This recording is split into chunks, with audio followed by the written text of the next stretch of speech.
મારી પાસે બધાના પ્રોબ્લેમના સોલ્યુશન છે સિવાય કે મારા.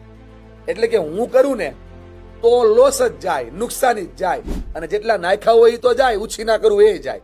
પણ હું કોઈને કહી દઉં કે તું આમાં રોક, તું આવી રીતના વેચી નાખજે, તું આને બરાબર રાખજે, આમાં ઇન્વેસ્ટમેન્ટ કરજે, તો એ બહુ કમાય. આવું કેમ થાય? તમે નિસ્વાર્થ ભાવે લોકોને કહો છો, એનું એક જ કારણ છે, અતિ એનાલિસિસ પેરાલિસિસ.